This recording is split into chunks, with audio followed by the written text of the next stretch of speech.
Hi guys, nangandam ko kay ako ra usa diri kay secret balik na sa iyang kuan dito sa Jewel Alley, which is 2 hours away me. Then akong ate is napaman sa Clark, Pampanga, stranded pa man sila. Ano untay flight details kaso na cancel na sad.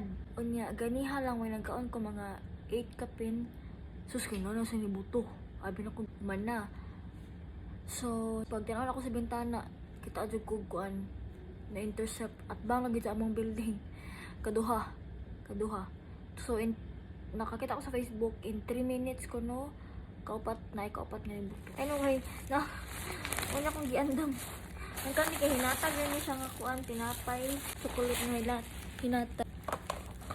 Ngayon skirt pangandam lang ko dito na kaya ko nung mga kauban dito kay nangandam po daw. So mangandam na lang ko kay ako ra biya usa din he. Iahak na lang tapos bagura na ay ni na intercept diri nga misod sa atbang sa amo ang kuan atbang sa among building, pero no worries.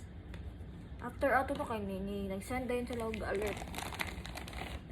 I have medicine here, tapos sinina ay ako din kuan ay ako ang papers, passport ako untang nila ko din hikay si ingin secret pangandam din ha. Naingi po na kong ate nga pagkuan din na og bag nga na ay mga kuan sulod na ang mga kuan.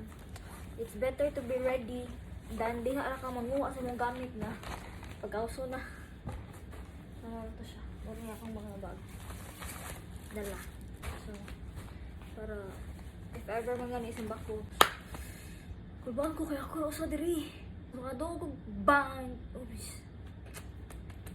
Okay, oh my god.